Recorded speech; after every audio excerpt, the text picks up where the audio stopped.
Shalom, shalom, shalom, everybody. Welcome back, man, to reading with Shilo. It's Shilo. We're gonna get it in before the Sabbath come in, man. We're gonna go ahead and finish off the last chapter or so of the Miseducation of the Negro by Mr. Carter G. Woodson. We're gonna go ahead and get it out of the way. Get out of the way. Go finish watching Word Party. I have to give him a word party from Mr. Carter G. Woodson. Pick me in, boy. Yeah, so we got to chapter 18 last night. And we only have chapter 18 left. Chapter 18, the appendix and the value of color is the last couple of pages that we have. No, sir. Go on the front and finish watching Word Party. You understand? And we're going to finish it, man. The Sabbath is coming in. The Sabbath is coming in. Go tell a friend. Yeah. I hope you got your stuff ready and prepared. The Sabbath and Passover. Let's get that going. All right. So without further ado, the Miseducation of the Negro by Mr. Carter G. Woodson. By Mr. Carter G. Woodson. Chapter 18. Chapter 18.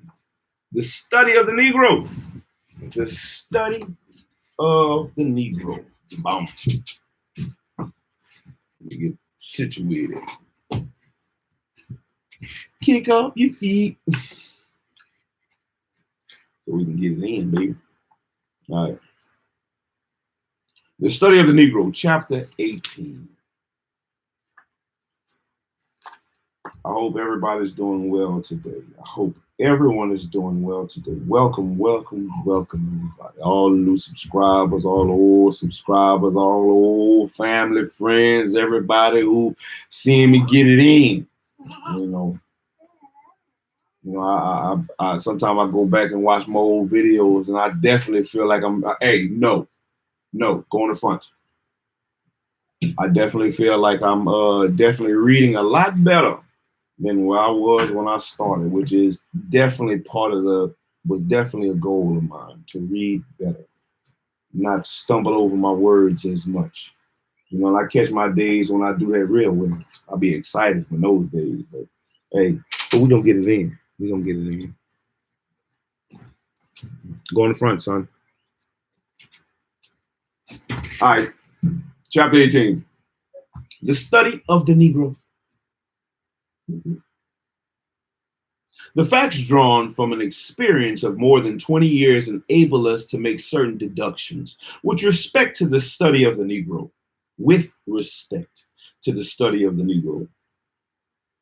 Only one Negro out of every 10,000 is interested in the effort to set forth what his race has thought and felt and attempted and accomplished, that it may not become a negligible factor in the thought of the world by traditions and education. However, the large majority of the Negroes have become interested in the history and status of other races, and they spend millions annually to promote such knowledge.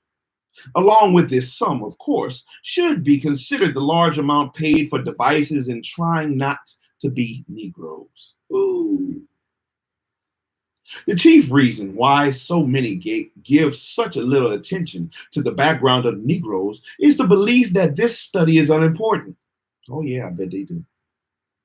They consider as history only such deeds as those of Mussolini, who, after building up an efficient war machine with the aid of other Europeans, would now use it to murder unarmed and defenseless Africans who have restricted themselves exclusively to attending to their own business. If Mussolini succeeds in crushing Abyssinia, he will be recorded in history among the Caesars, and volumes written in praise of the conqueror who will find their way to the homes and libraries of thousands of miseducated Negroes. The oppressor has always indoctrinated the weak with the this interpretation of the crimes of the strong. The warlords have done good only accidentally and incidentally while seeking to do evil. The movements which have ameliorated the condition of the humanity and stimulated progress have been inaugurated by men of thought in lifting their fellows out of a drudgery unto ease and comfort, out of selfishness unto altruism. The Negro may well rejoice that his hands, unlike those of his oppressors, are not stained with so much blood extracted from by brute force. Real history is not the record of the success and disappointments, the vices, the follies, and the quarrels of those who engage in contention for power. The Association for the Study of Negro Life and History is projected on the fact that there is nothing in the past of the Negro more shameful than what is found in the past of the other races, the Negro in other races. Period. Period. The Negro is as human as the other members of the family of mankind. The Negro, like others, has been up at times, and at times he has been down. With the domestication of animals, the discovery of iron, the development of string instruments, the advancement in fine arts, and the inauguration of trial by jury to his credit, the Negro stands just as high as others in contributing to the progress of the world. Excuse me. The oppressor, however, raises his voice to the contrary. He teaches the Negroes that he has no worthwhile past, that his race has done nothing significant since the beginning of time, and that there is no evidence that he will ever achieve anything great. The education of the Negro, then, must be carefully directed lest the race may waste time trying to do the impossible. Lead the Negro to believe this and thus control his thinking. Lead the Negro to believe this and thus control his thinking.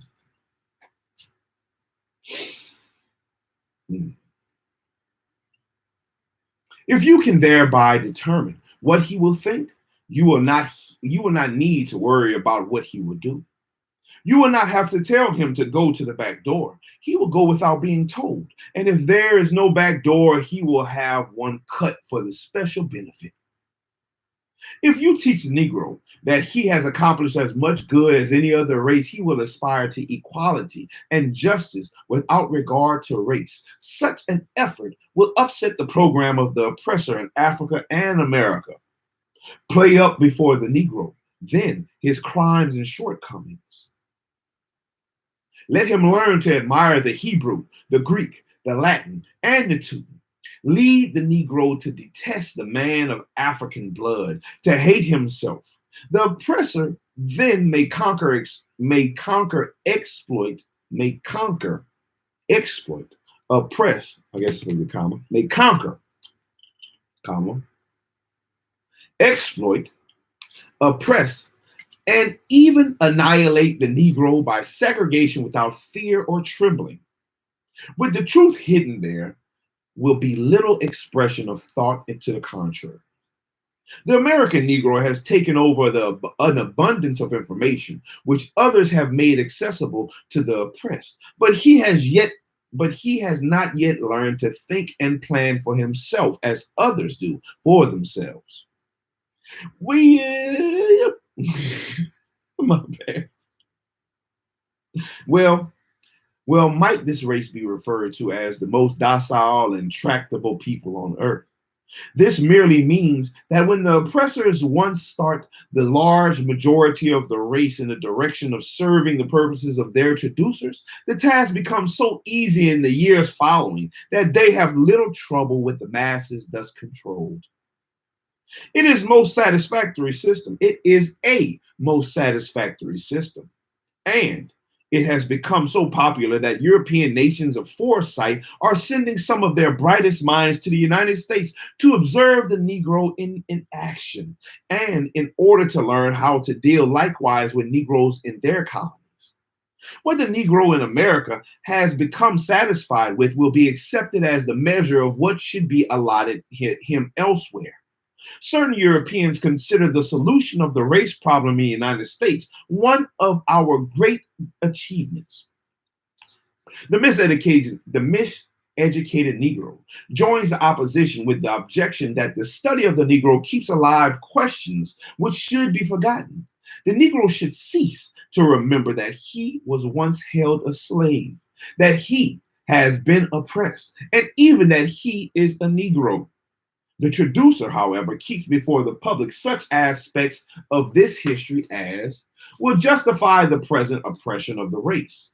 It would seem then that the Negro should emphasize at the same time the favorable aspects to justify action on his behalf.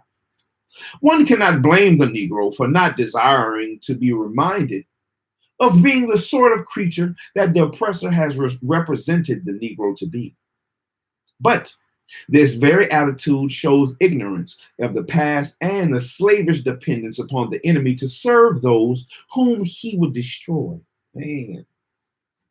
The Negro can be made proud of his past only by approaching it scientifically himself and giving his own story to the world.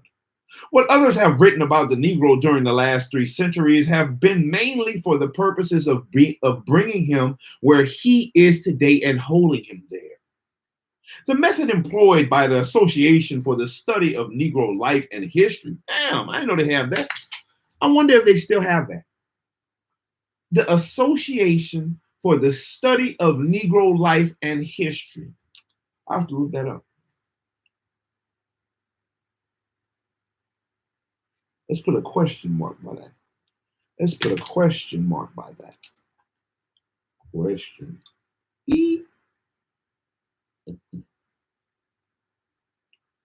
We'll see. Do they still have this?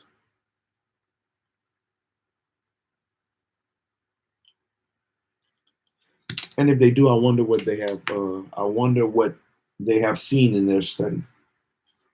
The method employed by the Association for the Study of Negro Life and History, however, is not spectacular propaganda or fire-eating agitation.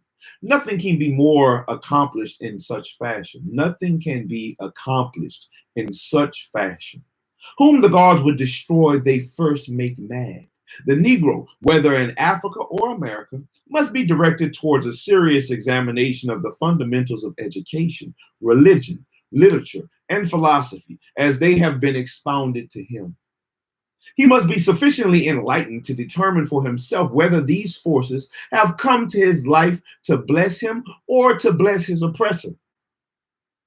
After learning the facts in the case of the Negro, must develop the power of execution to deal with these matters as do people of vision. Problems of great importance cannot be worked out in the day. Questions of great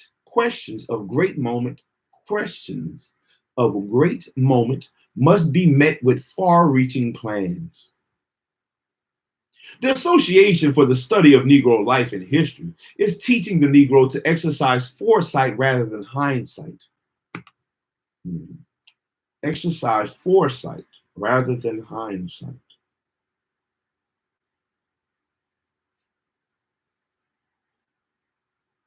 The Association for the Study of Negro Life and History is teaching the Negro to exercise foresight rather than hindsight. Liberia must not wait until she is offered to Germany before realizing that she has few friends in Europe. Abyssinia must not wait until she is invaded by Italy before she prepares for self-defense. A scientific study of the past of modern nations would show these selfish tendencies as inevitable results from their policies in dealing with those whom they have professed to elevate. For example, much of Africa has been conquered and subjugated to save souls. How expensive has been the Negro's salvation? One of the strong arguments for slavery was that it brought the Negro into the light of salvation. And yet, the Negro today is all but lost. And yet, the Negro of today is all but lost. All but lost. The Association for the Study of the Negro Life and History, however, has no special brand for the solution of the race problem except to learn to think. No general program of uplift for the Negroes in all parts of the world will be any more successful than such a procedure would be in the case of members of other races under different circumstances. What will help a Negro in Alabama may prove harmful to one in Maine. The African Negro may find his progress retarded by applying methods used for the elevation of the Negro in America. A thinking man, however, learns to deal wisely with conditions as he finds them rather than to take orders from someone who knows nothing about his status and cares less. At present, the Negro, both in Africa and America, is being turned first here and there experimentally by so-called friends who, in the final analysis, assist the Negro merely in remaining in the dark. In the furtherance of the program of taking up these matters dispassionately, the association had made available an outline for the systematic study of the Negro as he has touched the life of others and as others have functioned in their relation to him. The African background outlined, a handbook. The African background outlined, a handbook. This book is written for, let's see what that one is too. The African background. The African background. Let's just check that out. The African background outlined, a handbook. This book is written from the point of view of history, literature, art, education, religion, and economic imperialism. In 17 chapters, as part one of the work of a brief summary as the part of in Africa is presented, and courses on the Negro in Africa, the Negro in Europe, in the European mind, the Negro in America, the Negro in literature, the Negro in art, the education of the Negro, the religious development of the Negro, and economic imperialism follow as part two, with ample bibliographical comment for every heading and subhead of these outlines. This facilitates the task of clubs, young people's societies, and special classes organized where the oppressor of the race and the Negroes cooperating with them are determined that the history and status of the Negro shall not be made part of the curriculum. In this outline, there is no animus. There is no animus. What is animus? Animus. No animus.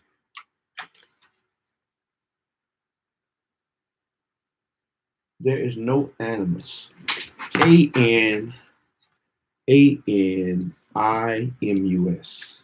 No animus. There is no animus. What do you think it means? No animus. Animus. Anonymity. Animus. No animus. Let me see. There is no animus. Nothing to engender race hate. There is no animus. Animus. Animus.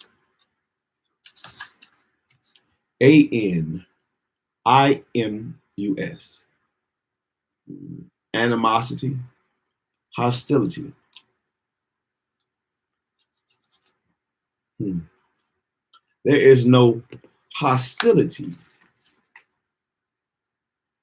In this outline, there is no hostility. There is no animosity. There is no animus. Nothing to engender race hate. The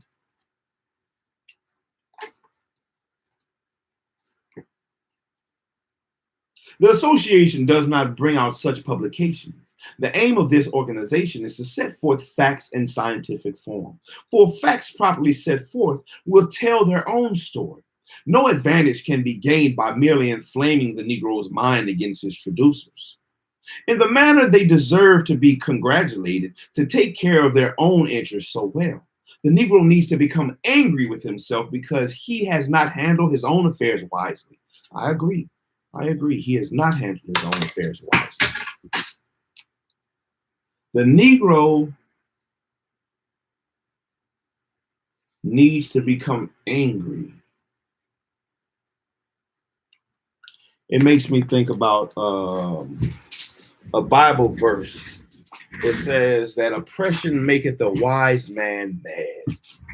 Oppression maketh a wise man. I forget which verse it is, so I think it's in Proverbs. Let me see.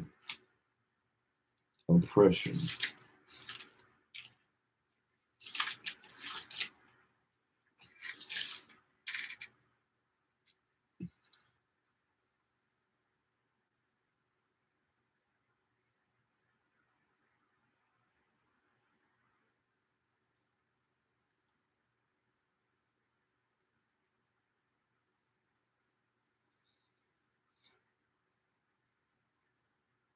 For the oppression of the poor. It might be in Sirach. I'll find it later. I can't think of it off the top of my head right now. I used to know this shit. All right. Oppression maketh a wise man mad, and the gift destroyeth the heart. I think it's in Sirach.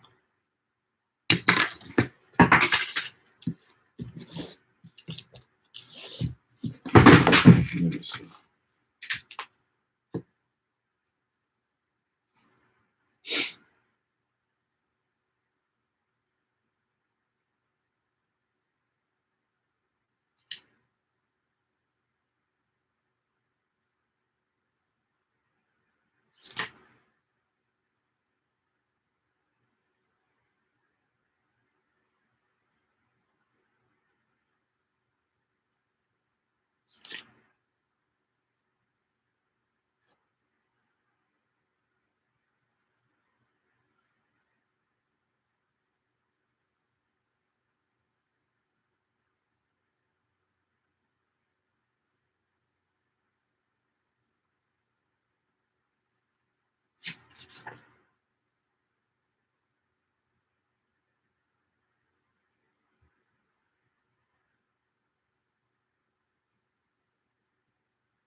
Oppression maketh a wise man.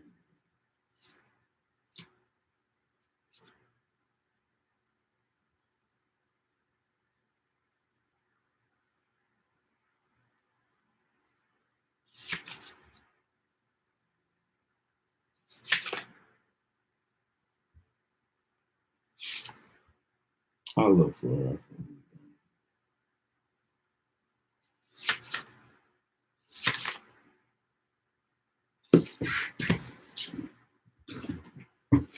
Oppression maketh a wise man mad. All right.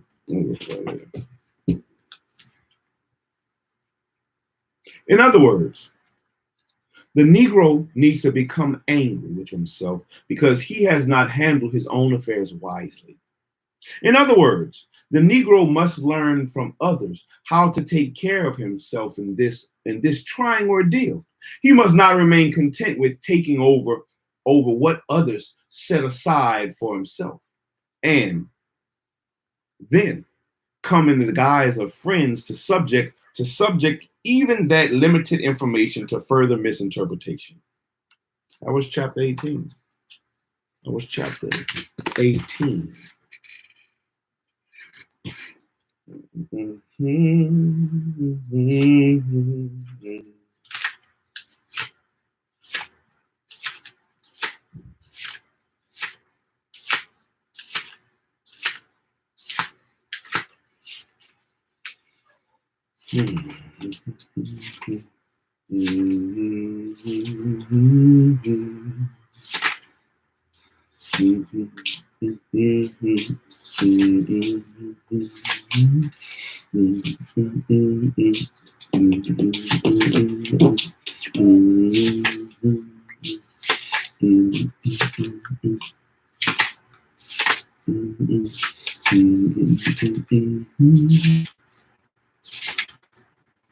I'm bad. I want to see.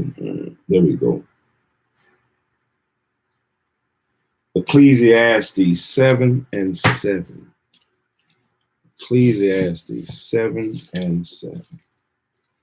I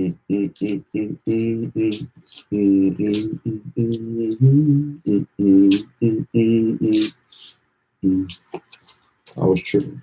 The book of Ecclesiastes, chapter 7, verse 7. Surely oppression maketh a wise man mad, and the gift destroyeth the heart.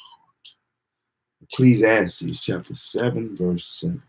I knew I just had to find it. I just had to find that thing. The Negro needs to become angry with himself because he has not handled his own affairs wisely. Oh, man. That's the scripture it brings to mind. The appendix, that was chapter 18. The appendix, much ado about the name, about a name. A participant who recently attended a historical meeting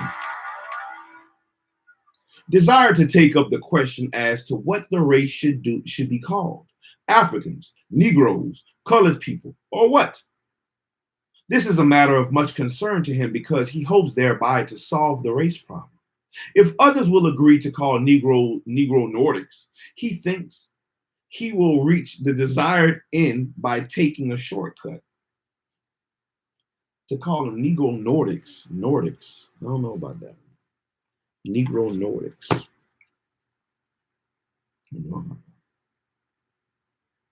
This may sound all but insane, but there are a good many highly educated Negroes who believe that such can be accomplished by this shift in terminology, and they have spent time and energy in trying to affect the change. Many of this class suffer mentally because of the frequent use of offensive expressions in addressing Negroes. When dealing with them, then one has to be very careful. For this reason, our friends in other races have to seek guidance in approaching us. For example, Lady Simon, the wife of Sir John Simon of the British cabinet, has recently asked an American Negro what his people prefer to be called. And later in England, she took up the same matter with another member of this race. Being an advocate of freedom, she has written considerably to advance its cause. She would not like to use in her works then an expression which it may hurt someone's feelings. Although a student of social problems, this learned woman cannot fathom this peculiar psychology. Americans, too, must confess the difficulty of understanding it, unless it is that the highly educated Negro mind tends to concern itself with trifles rather than with the great problems of life.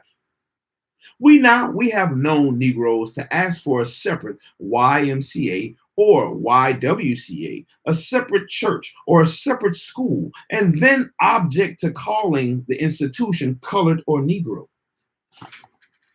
Shalom, Elijah. Shalom, shalom.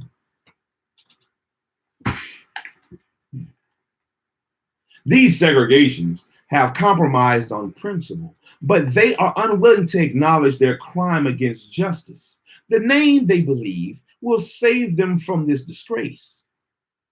It does not matter so much what the thing is called as what the thing is. The Negro would not cease to be what he is by calling him something else. But if he will struggle to make something of himself and contribute to modern culture, the world will learn to look upon him as an American rather than as one of an undeveloped element of the population. The word Negro or Black is used in referring to this particular element because most persons of native African descent approach this color. The term does not imply that every Negro is black, and the word white does not mean that every white man is actually white. Negro may be colored, but many Caucasians are scientifically classified as colored. I bet they don't want to hear that one. Many Caucasians are scientifically classified as colored. We are not all Africans, moreover, because many of us were not born in Africa, and we are not all Afro-Americans because few of us are natives of Africa transplanted to America. There is nothing to be gained by running away from the name. The names of particularly all races and nations at times have connoted insignificance and low social status. Angles and Saxons, once the slaves of Romans, experienced this, and even the name of the Greek for a while meant no more than this to these conquerors of the world. The people who bore these names, however, have made them grand and illustrious. The Negro must learn to do the same. I don't know about that. I don't know about trying to make Negro illustrious. But it is strange, too, that while the Negro feels ashamed of his name, persons abroad do not usually think of it in this sense. One does find in Europe a number of West Indian and American Negroes of some Caucasian blood who do not want to be known as Negroes. As a rule, however, a European of African Negro blood feels proud of this racial heritage and delights to be referred to as such. The writer saw a striking case of this in London in the granddaughter of the Zulu chief. She is so far removed from the African type that one could easily mistake her for a Spaniard, and yet she thinks only for her African connection and gets her inspiration mainly from the story of her people beyond the Pillars of Hercules. The writer was agreeably surprised a few days later, too, when he met a prominent Parisian with the same attitude. He has produced several volumes in which he champions the cause of the Negro because he has in his veins the same blood. A well-to-do European woman, the daughter of a Dutchman and an African mother, is similarly enthusiastic over her Negro blood. The first thing she mentions is in conversing with the writer was that black mother. This young woman expressed the regret that she did not have more of that color that she too might say, as do members of the certain tribes of Africa. I am black and comely, and I am black and beautiful. I am beautifully black. I am black and comely. Let's see, those are the words that Solomon spoke in the Song of Solomon, or that were spoken in the Song of Solomon.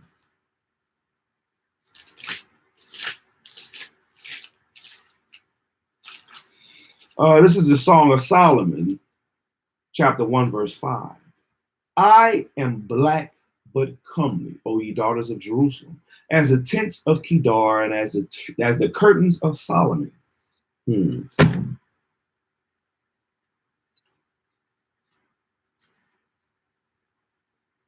I am black and comely. I am black and beautiful. I am beautifully black. These people surprise you when you think of the attitude of many American Negroes on this question. These race-conscious people can think, but it is seldom that the American Negro indulges in such an exercise. It is seldom that they indulge in such an exercise.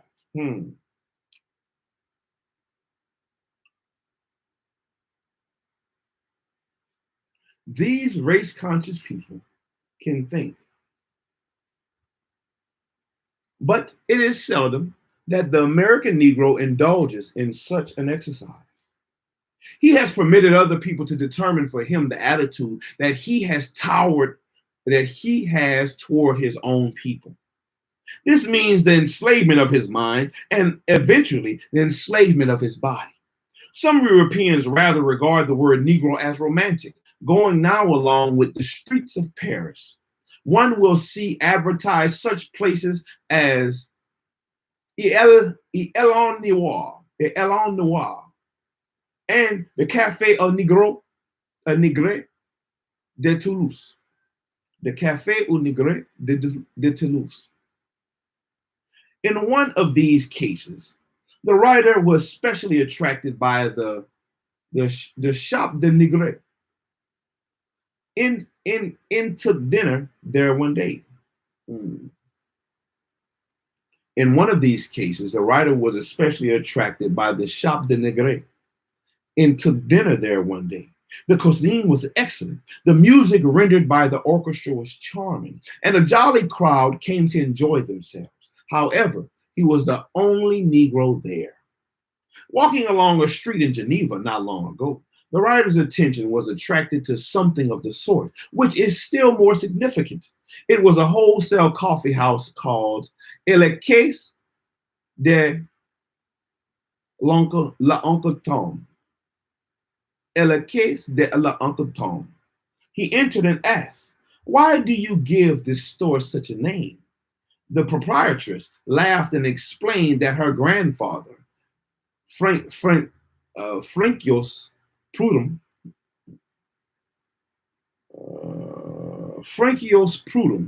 who had read Uncle Tom's cabin and had been deeply impressed thereby, selected this name for the store when he established it in 1866.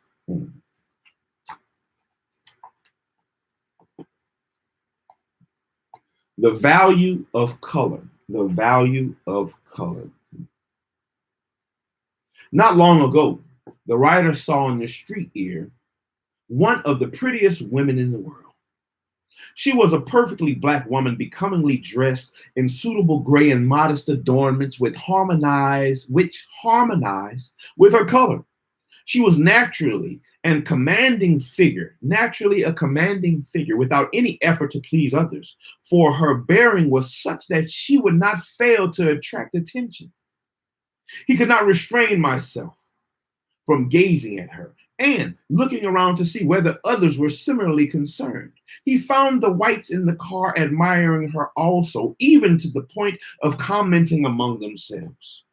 This woman's common sense, manifested in knowing how to dress, had made her color an asset rather than a liability. The writer easily recalled then that the tribe in Africa that feels unusually proud of being black, where we are told that they are so anxious to be black that if they find one of the group with a tendency to depart the least from this color, they go to the heart of nature and attract from it the darkest dye and paint therewith the native's face that he may continue perfectly black. Here in America, however, we are ashamed of being black. So many of us who are actually black powder our faces and make ourselves blue. In so doing, we become all but hideous by the slavish aping of those around us in keeping with our custom of imitation. We fail to take ourselves for what we actually are worth and do not make the most of ourselves.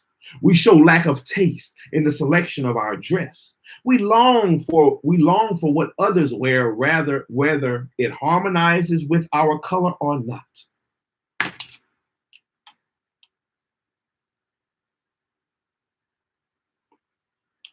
They have gotten particular attention with design with respect to other races and have written books to this effect, thinking, however, that the Negro is not supposed to wear anything but what the color may pick up.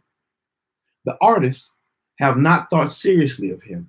Both teachers and students of nearby schools, thus concerned, then repeatedly appealed to us for help in the study of design with respect to the Negro. But we have nothing scientific to offer them.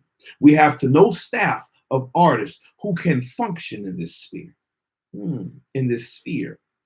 To be able to supply this need requires the most painstaking effort to understand colors and color schemes. It is a very difficult task because of the variation of colors within the race. Sometimes in one family of 10, you will hardly find two of the same shade. To dress them all alike may be economical, but the world thereby misses that much of beauty. The Negro mother then needs to be the real artist, and the schools now training the youth to be the parents of tomorrow should give as much attention to these things aesthetic as they do to language, literature, and mathematics. In neglecting to know himself better from this point of view, then the Negro is making a costly mistake. He should be deeply concerned with the aesthetic possibilities of his situation. In this so-called Negro race, we have the prettiest people in the world. When they dress in harmony with the many shades of colors and with which we are so richly endowed. Why do we sew away from home? Why do we sew away from home? I think it's supposed to be go. Why do we go away from home? To find what we already have on hand. Why do we sew? I think it's supposed to be go. Why do we go away from home to find what we already have in hand? Recently, one saw in Washington a demonstration of a value of color when the Masonic conclave staged a tremendous parade in this national city. The whites were attracted to the outstanding Negroes so becomingly bedecked in costumes of the Orient. This, however, was accidental. The colors of the Negroes happened to be Oriental, and the colors of this order were originally worked out to suit the people of those parts. The dead white of the Caucasian does not harmonize with such garb. Why then should the Negro worry about what others wear? Carrying the imitation of others to the extreme today, we do not find ourselves far in advance of the oppressed antebellum Negroes who, unable to dress themselves, had to take whatever others threw at them. We make the most hideous spectacles then when we are on dress parade in our social atmosphere.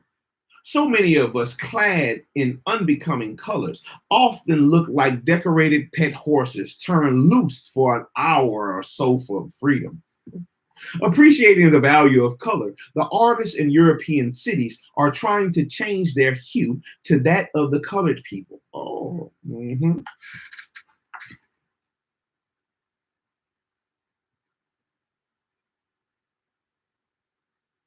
They can understand how inexpressive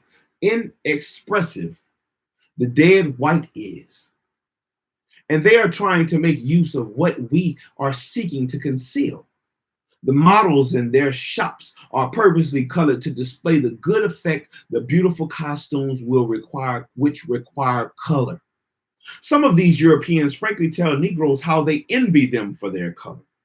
One is not surprised then to find European cafes and hotels employing Americans and African Negroes to supply this color which the Europeans lack. Pictures of such black men are sometimes displayed to great effect. That of Josephine Baker adorns the windows of large stores in Paris. Here in America, too, we observe that art centers or centuries are likewise getting away from the dead white to enjoy the riches of color.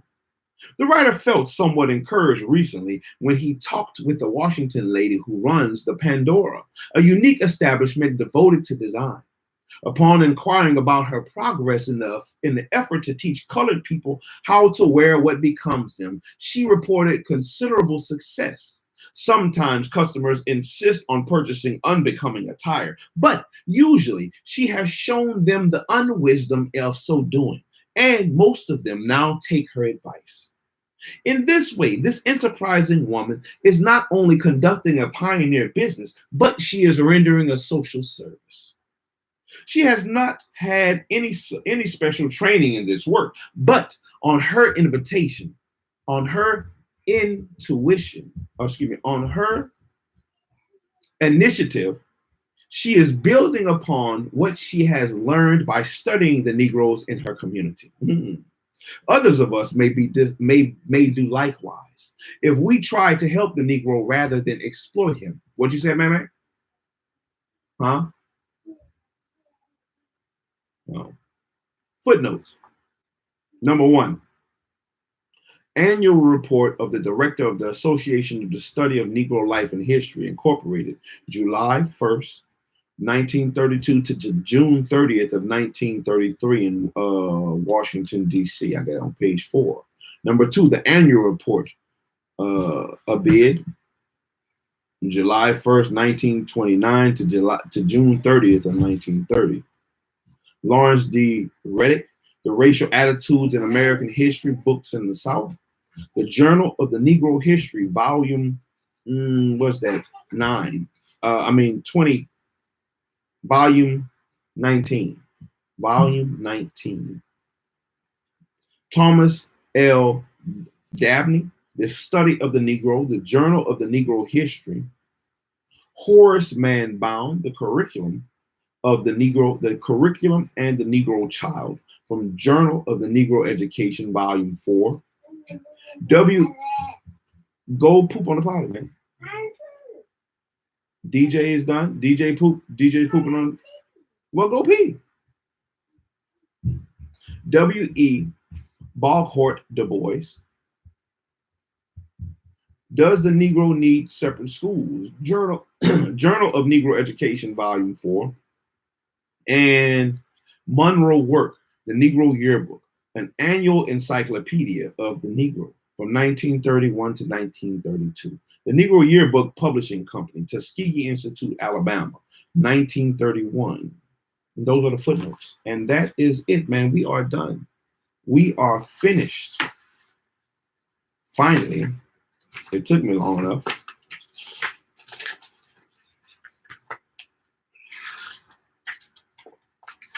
It took me long enough. We are finished with The Miseducation of a Negro by Mr. Carter G. Woodson. Another book down. Another book down before the Sabbath, man. Before the Sabbath comes in, we have to see what we're gonna get next, man. What are we going to get next? I really want to start reading this book of Jasher, man. But let's see what else I have up here.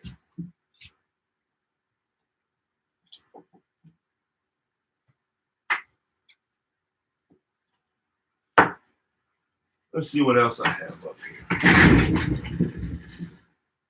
Already read that one.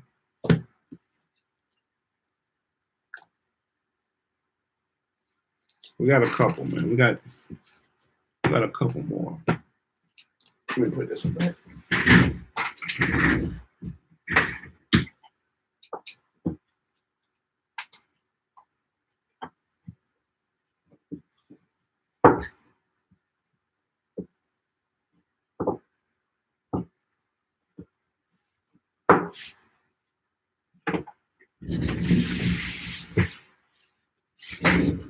All right.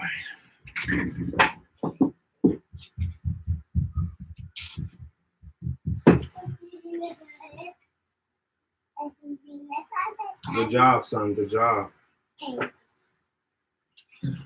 You did it all by yourself, my boy. You did it all by yourself. Good job. So, man, we got a couple of books. We got a couple of books here. We have 4 books on the table right here to see what can we read. Which one can we read? We have W.E.B. Du Bois, The Soul of Black People. I'm going to read one of these 4. I'll choose. I will choose. The Soul of Black Folks. Booker T. Washington's Up from Slavery. Now I'm trying to see which book I'm going to choose to read. I'm going to choose to read one of these, or I wish I could do a poll for people to choose. We have Slave Narratives of the Underground Railroad.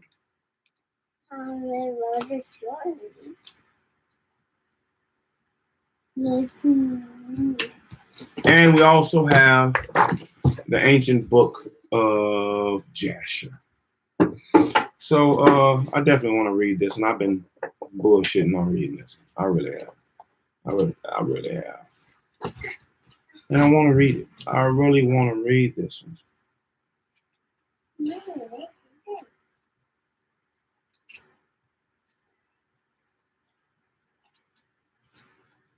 Yeah, I really want to read this one.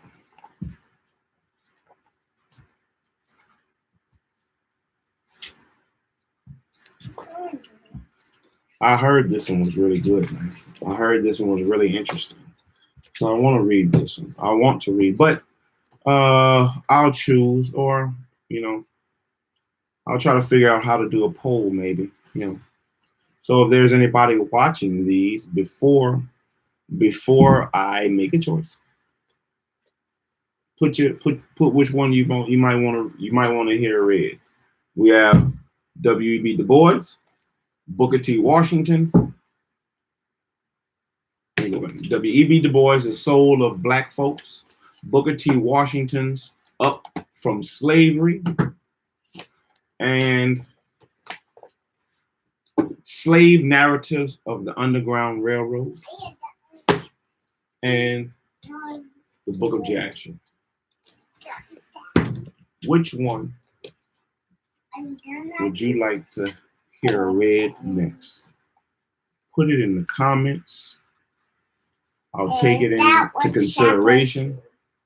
That wasn't chapter 2. We're done with the book. We're done with the book. I read. We're done. That was chapter 2. And we'll get on it, man. We'll get on it. That was chapter 2. Mm-hmm. Gotcha. So I appreciate everybody sticking with me today. For those who celebrate the Sabbath, happy Sabbath. Coming in. That's right. It is a crocodile. I hope you enjoy the Sabbath. For those getting ready to celebrate Passover, let's get ready and do this thing, baby, and celebrate a happy Passover.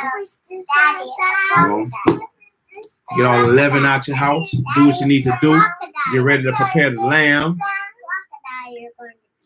Let's tell the story to our children. Same way I'm reading. Let's read about Passover. That's right, son. That's right. Okay, but let me finish, all right? No, sir, not yet. And man, I hope y'all have a wonderful night, man. A wonderful night, a wonderful day for whenever y'all watch this. But till next time, man, Shilo out. DJ out. Shalom. And man out. That's right. That's right. Hello. Shalom. Most High Christ bless you. I like Galvatron. I guess I like him. I like Galvatron.